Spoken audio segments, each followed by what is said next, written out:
and one I've seen that has had me laughing. So the food reviewer, Keith Lee, finally went to London to do a tour over there, food tour. Keith Lee, he went around America, went to Atlanta and places all across the country, Vegas. He done been through all the places in America, so now he's going across the pond. And there just seemed to be this beef between the British and the Americans on TikTok in particular, because the Americans keep bringing up the beans and toast. Y'all eat beans on toast. Beans out of a can, cold on toast. So he went there and he tried their what's called a British breakfast, breakfast, and he didn't like it. Went viral. They were mad. They started talking crazy about they started talking about American food, saying our food is fake, filled with a bunch of stuff in it, steroids and all the other stuff. And somehow it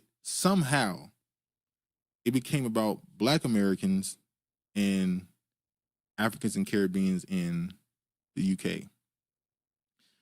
And they started making this comparison, even though all the complaints and all the jokes were being directed towards British food or English food. Because all the restaurants I've seen him go to with the Caribbeans and stuff, he's giving them good grades. It's the British food, or the English food, should I say, that he said is nasty. So you had the Africans and Caribbeans in the UK were constantly coming at Black Americans to defend white people food.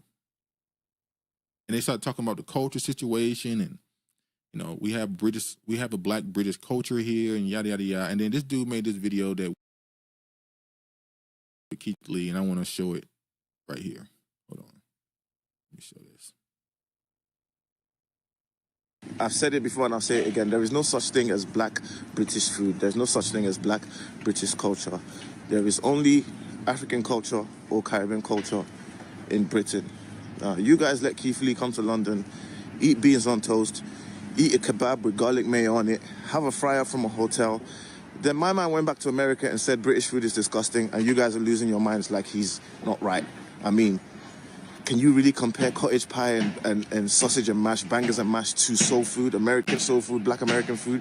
You can't, because they have a right to have a thing called Black American culture and Black American food, whereas there is no such thing as Black British food or Black British culture. There is only African or Caribbean culture or African or Caribbean cuisine in Britain. And even when we do cook the British foods, we all know we put a little Black spin on it. We don't cook it the same way the white people do. So why you guys are choosing that this is the hill you want to die on in the comment section is beyond me. I've said it before and I'll say it again. No such thing as Black British culture. You guys cannot compare yourself to the Americans because they have a much deeper history of being Black Americans in America. We don't have that. We do not have that. There is no Black British culture or Black British food. There is only African or Caribbean food in Britain. Stop this delusion, man. I've said it. You heard it, man. I'm gonna say those people are so confused about their identities that literally just got there in the 40s. And I'll say this with 2015, 2016, completely changed my Yvette and Tone when they introduced the ADOS thing and going at Kamala. And then I saw a woman on social media, it was a Black woman, and she was debating I think it was a Nigerian she was debating. And a Nigerian person was saying, the typical, y'all don't know who you are, y'all are lost, yada, yada, yada. And she said something that really was like, oh yeah. Like you did something you didn't never think about, because you never thought about Black American as this identity, just this own demographic, its own separate identity. It was, I'm Black American, but I'm African descent type thing. She said the Black American identity is older than all these other identities. It's the oldest Black identity on the planet. And you think about it, you go, well, we've been here for a couple hundred years. When I look at Nigeria, I can literally look at the date they changed the name to Nigeria. Haiti, Jamaica, all these other countries throughout Africa. We talk about South Africa and Congo and all these other Rwanda. I can look at the date that these names were created. It's identity. So when you walk around and see a person from Africa say, I'm Nigerian, it's like, well, you like a couple decades, y'all, that name is young. that lineage is young. Ours is a couple of 100 years older. So technically, we ain't lost. We know exactly where we are then. So I will say that my thought process on it changed dramatically when she said that.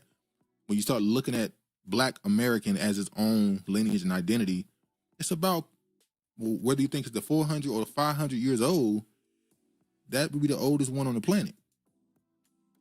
Dre says, facts, he makes sense. Mark Golden said, in the 1960s, Honorable, these people haven't been able to truly form any culture outside of homeland. It's not even a Black culture in Canada.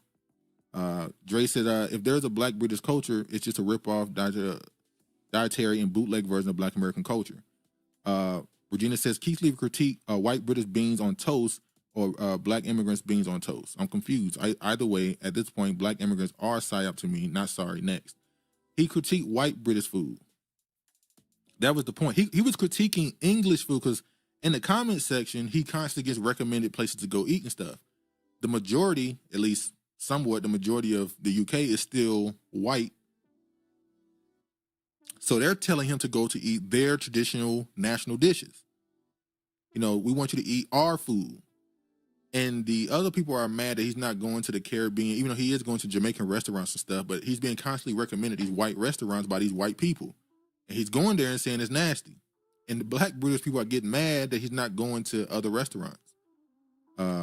Which is funny because what that tells me is them white people want to be represented as the food of their country. They don't want Caribbean or what they call ethnic food to be a representative of their cuisine in their country. So yeah, we're going to recommend you to go eat, you know, beans on toast. Mark Golden says, African countries got independence in the 1960s. Virginia says, okay, so then why do the Black immigrants turn everything into a Black American versus them event? Well, we know why. As that, there was a guy on YouTube, he's still on YouTube. I can't remember the name of his channel, but he used to make videos going at any Black American content creator who's in the continent of Africa. Like he used to go in on Bag Family. He used to call them scammers. I forgot the other woman's name. There was a Black American woman who was in the Gambia, and she used to make videos going in on them. She was calling out the sex trafficking, calling out the what she considered to be the weakness in how they're moving politically and socially and stuff. And she ended up leaving the country and coming back to America. But he used to make these videos going at these Black Americans. And he had an interview once. I think I talked about this on here already. He had an interview and he was asked, why do you constantly go at Black Americans? He was African. He's from the UK. He said, well, heavy is the head that wears the crown. The person who is the face of an entire demographic, you're going to be critiqued more than everybody else. You're going to be held to a standard because you're the representative for everybody else. People outside of America, the first thing they see when they see them is a Black person. Now, it's not automatically assumed that they're African American, but there's certain things they're going to attach to them immediately. So they feel like as Black Americans, because we're the representative, we have to act a certain way to make sure we carry ourselves to be respectful to every demographic of Black people. From the lowest to the top. Honorable says, an Indian dish is a national dish for India. Exactly. Mark Golden says, we got to stop saying Black immigrants and say Caribbean or African. Honorable correction, chicken tikka masala is national dish of England. Well, I said this already. The most popular name in England, or the UK, should I say, the most popular name for newborns, I think last year, was Muhammad. So that means most of their kids are Muslim. That don't mean they're Arab, because there's a lot of white Muslims in the UK somehow, but yeah, it's crazy. Adam says, we do not represent those failed people, but you do globally. Virginia says, how can we be the face of those who claim they ain't us? Psyop are confusing. Hey man, I went through a whole transformation last year when I saw them say that African isn't a race. I'm still stuck on that. I keep saying that because I'm still stuck on that. Them saying that African isn't a race, that Black is the race, that blew my mind. But you know, it is what it is. But yeah, Keith Lee kicked up some dust with that. He did some other food reviews. He said some positive things about some restaurants.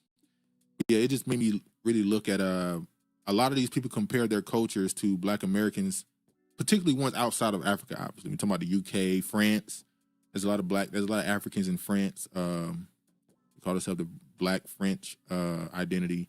Obviously, talking about the Caribbeans, and they compare it to Black Americans, and it's not really the same. it's like when you come to America and you ask for a traditional food, because we've been here so long, it's going to include what's considered Black American dishes. If you go to a regular diner, some of those dishes they cook, you can find in the Black community because we've been here so long. We're at the base, we're at the root, the foundation. So we have had some type of impact on the cuisine in the country. But anyway, speaking of tradition, I don't know if I got a